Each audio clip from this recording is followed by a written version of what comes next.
김민재가 맨체스터에 집을 샀다. 오바는 곤란합니다. 안녕하세요, 통기자입니다. 오늘 새벽에 나폴리와 인테르밀란의 세리아 경기가 있었는데요. 이 경기에 대한 반응을 비롯해서 김민재 선수 그리고 나폴리를 둘러싼 다양한 현지에서의 보도와 반응들 한번 모아서 분석해 보겠습니다. 자, 오늘은 22일입니다. 한국 시간 22일 새벽에 이탈리아 나폴리의 스타디오 디에고 알만도 마라도나에서 나폴리와 인테르밀란의 세리아 경기가 열렸습니다. 이번 시즌 마무리가 앞으로 두 경기 남았어요. 뒤에 세 번째 경기였고요. 나폴리가 인테르밀란에 3대1로 승리를 거뒀습니다. 이미 우승을 확정하고 있었던 나폴리, 하지만 인테르밀란은 앞선 전반기 경기에서 인테르 홈에서 이제 인테르가 이겼어요. 나폴리 입장에서는 진 경기였기 때문에 이번 경기 승리를 해야 서력을 할 수 있었죠. 결국엔 서력에 성공했습니다. 이미 우승을 확정하고 있었던 가운데서 한 가지 동기부여가 있었는데 그거를 잘 이제 승리로 이어간 그런 모습이고요. 이 경기를 통해서 한 가지 기록이 더 나왔습니다. 뭐냐면 한 시즌에 서로 다른 19개 팀 상대로 승리한 최초의 세리아 팀이라는 기록을 나폴리가 세웠어요. 그러니까 현재 20팀 체제로 1부 리그 팀이 늘어난 뒤에 모든 팀을 한 번씩 다 이기면서 이제 우승을 못했더라도 무슨 팀 한 번씩 다 이긴 팀은 없었다는 거죠. 이게 그동안 승점이 나폴리보다 훨씬 높았던 우승팀들이 있거든요. 하지만 그럴 때도 뭐 특정 팀 상대로는 뭐 2무라든지 1무 1패라든지 이런 식으로 동등하거나 열세인 기록으로 마친 팀들이 하나씩은 다 있었다. 천적이 무조건 있었다. 하지만 이번 시즌 나폴리는 천적이 없다. 이렇게 보시면 되겠습니다. 사실 나폴리가 시즌 중반까지 엄청 잘 나가면서 각종 기록 브레이커였는데 막판 좀 주춤해서 뭐 최다 승점이라든지 각종 달성할 수 있었던 기록들은 다 놓쳤거든요. 그래도 하나 좀 사소한 기록은 추가하고 가네요. 자, 그러면 이번 경기, 인테르와의 경기에 대한 현지 반응, 김민재 선수 위주로 몇 개만 살펴보겠습니다. 먼저 스카이스포츠 이탈리아입니다. 김민재 6을 줬는데 납득이 안 되거든요, 사실. 이 뒤에 다른 매치도 6이 나오긴 하는데 저는 김민재 선수 굉장히 잘했다고 생각해서 6은 좀 너무 낮다고 봅니다. 다른 선수들 평점을 보면 7.5를 받은 안기사, 7을 받은 디로렌조. 이 두 선수들은 실제로 공격도 좋았고 골을 넣었기 때문에 높을 수밖에 없죠.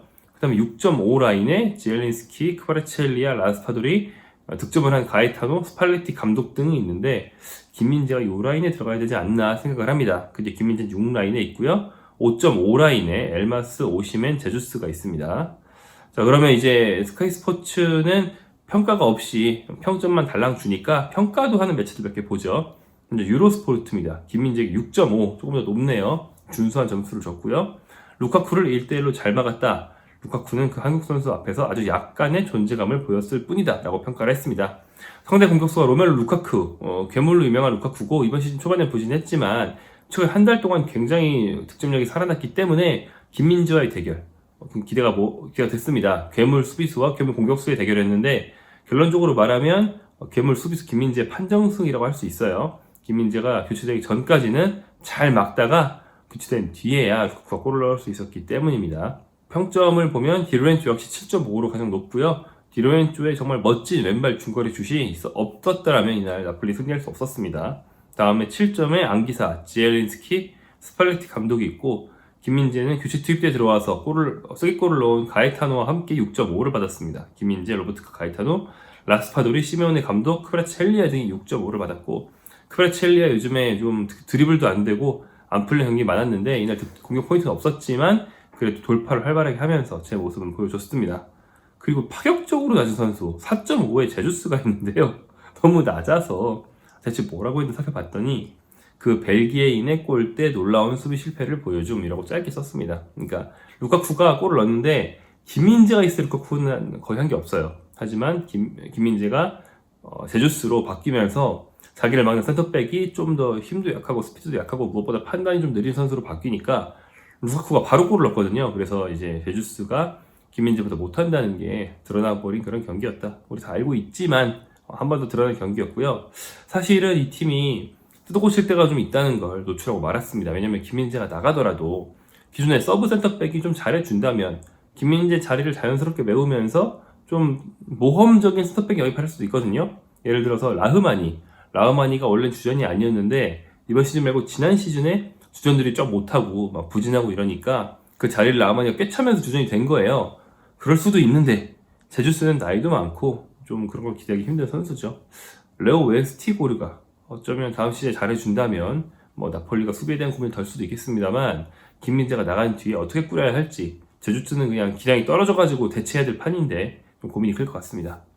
루카쿠에 대한 평가도 좀 봤습니다. 왜냐면 김민재의 어떤 경합되는 그런 상대였으니까. 루카쿠는 골을 넣기 때문에 6.5로 점수는 높았습니다. 다만 이런 말이 있네요. 김민재가 있는 시간 동안 긴 시간 동안 득점이 활약되지 않았으나 결국에는 좋은 패스 단 한 번도 골로 연결하면서 몸 상태가 좋아졌다는 걸 보여줬다. 김민재가 없을 땐 골을 넣을 수 있었다는 것을 루카쿠의 좋은 평가에서도 명시를 하고 있습니다.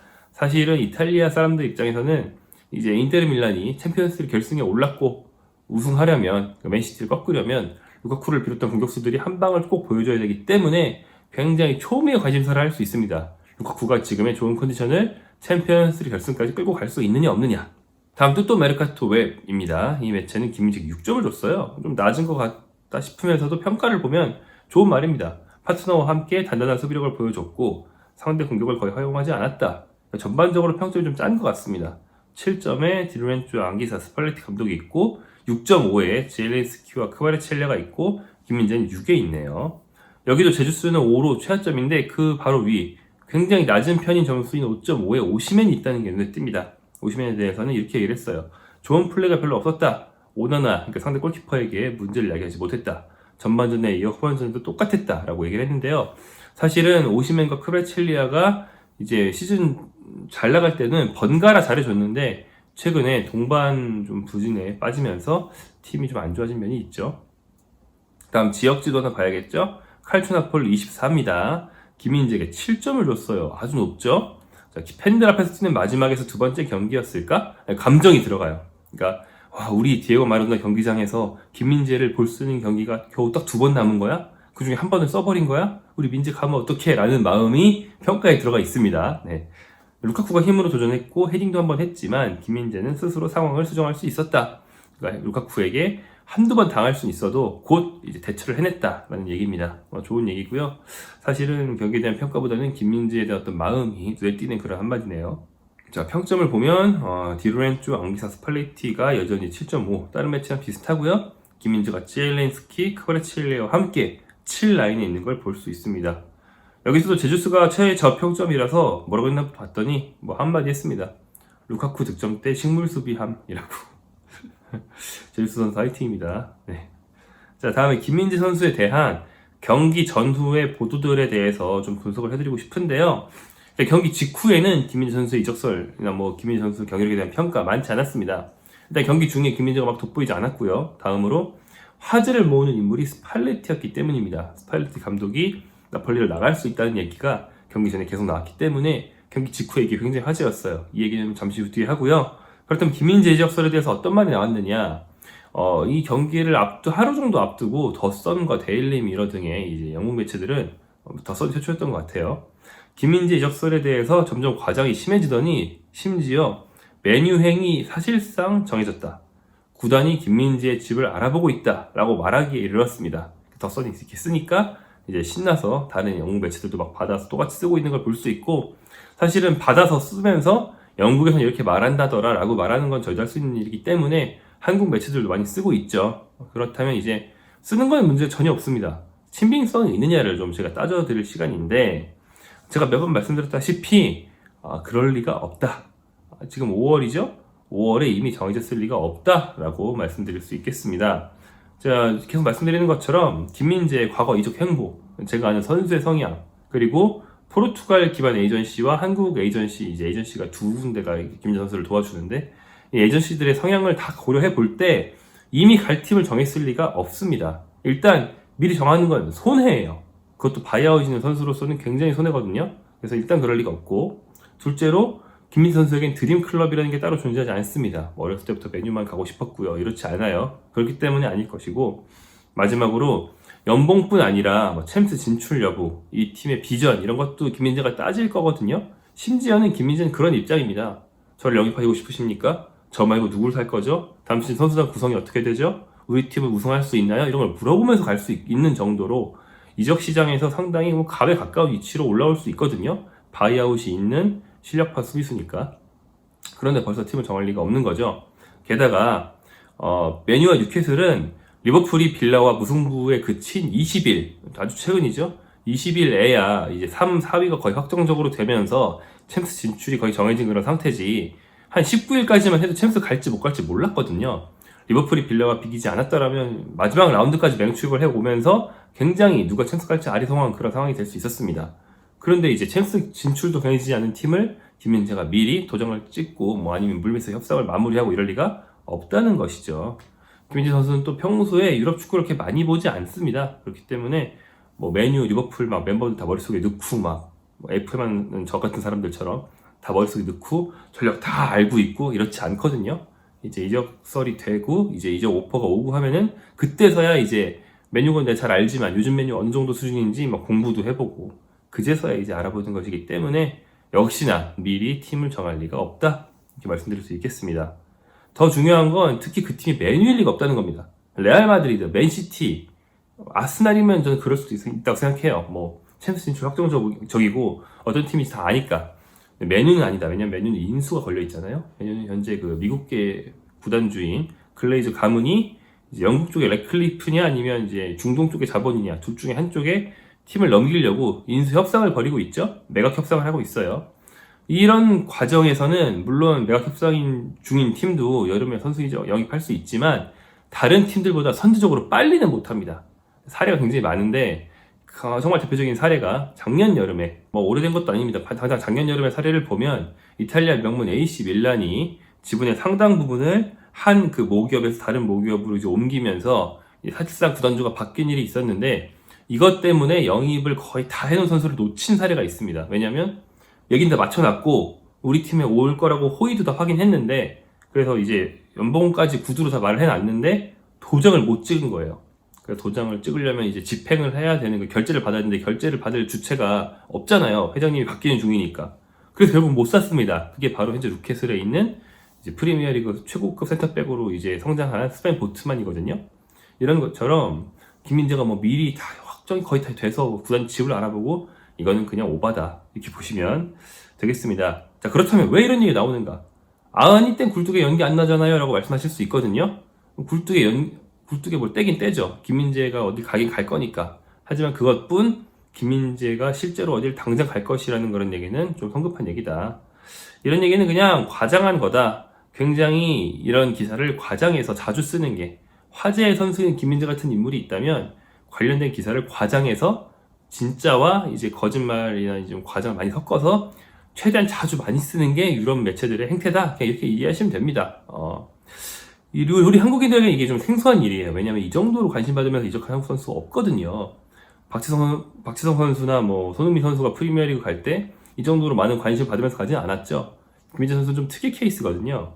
그러니까 어찌 보면 네덜란드나 벨기에 사람의 체험을 우리가 하고 있는 겁니다. 네덜란드나 벨기에 사람들은 프리미어리그 강팀 B클럽으로 많이 가잖아요, 선수들이. 그럼 그때마다 막 이렇게 호들갑스러운 기사가 엄청 나올 텐데 우리 한국인들은 이걸 처음 겪어볼 뿐, 뭐 반쯤 지어서 쓰는 기사가 섞여 있는 이런 굉장히 다양한 보도는 그런 선수들이 겪게 되는 뭐 연리 행사인 거죠. 다시 말씀드리지만 메뉴는 갈 수 있어요. 메뉴는 물론 김민재 선수가 결국엔 갈 확률이 높은 팀 중에 하나입니다. 하지만 현재 보도 나오는 것처럼 집을 알아본다, 집을 이미 샀다, 뭐 도장만 찍으면 된다, 뭐 이런 상황일 리는 없다. 이렇게 정리할 수 있겠습니다. 자, 다음 스팔레티 감독에 대한 보도도 하나 정리해 드리고 마무리할게요. 스팔레티 감독의 거취가 관심을 더 끄는 이유, 좀 마이너한 가능성이긴 하지만 스팔레티 감독이 어디든 가면서 김민재와 동행할 수도 있기 때문입니다. 그러니까 이건 뭐 스팔레티와 김민재가 뭐 피로 맺은 유대관계, 뭐 양아들이라서 그렇다는 얘기가 아니고요. 이런 시나리오를 생각해 볼 수 있죠. 스팔레티의 거취가 김민재보다 빨리 정해진다면 스팔레티가 새 팀 가면서 선수 구성에 대한 요구를 할 수 있잖아요. 그러면서 김민재부터 사주세요 할 수 있거든요. 스팔레티는 나폴리에서도 김민재 꼭 사주세요를 해서 관철을 시킨 사람이고 이미 써봤기 때문에 얼마나 잘하는지 알잖아요. 새 팀 가면서 김민재 안 사주시면 안 갑니다. 이럴 수도 있는 겁니다. 이건 저는 가능성이 충분히 있다고 생각해요. 높진 않지만 킹능성 정도는 있다.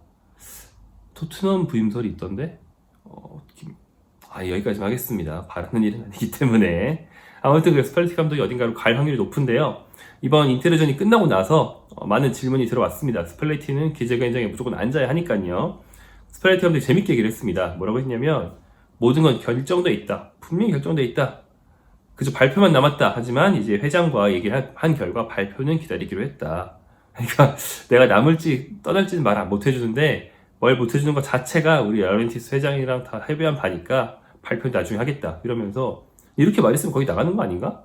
남으면 남는다고 하지 않을까요? 그래서 저는 이제 나갈 확률이 높아졌다는 뜻으로 받아들이고 있습니다.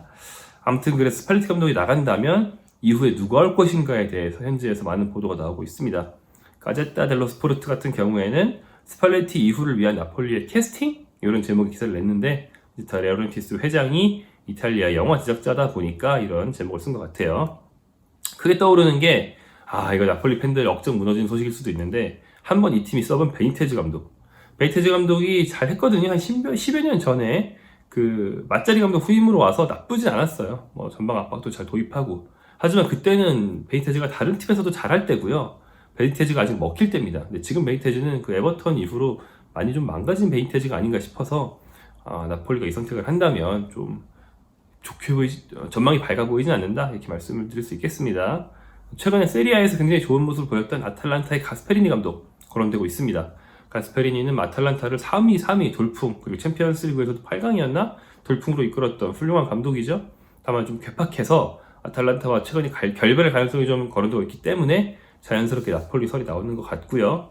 그 밖에 떠오르는 이탈리아인 감독으로는 브라이턴의 데제르비 그리고 피오렌티나의 이탈리아노 이 두 명이 떠오르는 이탈리아인 전술가인데 둘 다 거론이 되고 있습니다. 마지막으로 데 라우렌티스가 오랫동안 선임하고 싶었다던 콘테 안토니오 콘테도 꾸준히 거론되고 있습니다. 콘테가 나폴리에 온다. 재밌겠죠? 네. 나폴리는 뭐 계속 업비트도 달고 있고 김민재 나간 뒤에도 한국 관련된 어떤 사업들을 할 수 있거든요. 뭐 무버지에 이어서 콘버지가 한국 관련된 사업에 등장한다면 한국 팬들은 반가워할지 아니면 학을 떼실지 저는 뭐 궁금해지는 그런 부분입니다.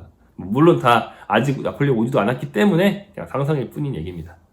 이렇게 김민재 선수에 대한 얘기, 인테르전 경기 얘기와 이적설 얘기 또 나폴리 구단 얘기까지 다양하게 한번 정리를 해봤습니다. 22일 아침자 브리핑에 해당하는 내용이었고요. 김민재 선수의 나폴리에서 뛸 경기가 공식 경기 2경기 만약 한국에 오게 된다면 아직 확정이 안 됐죠. 비공식 경기까지 좀 남아있는데 그 일정들 얼마 안 남았으니까 여러분과 함께 하고요. 여름에 이어진 이적설 한번 추적해 보겠습니다.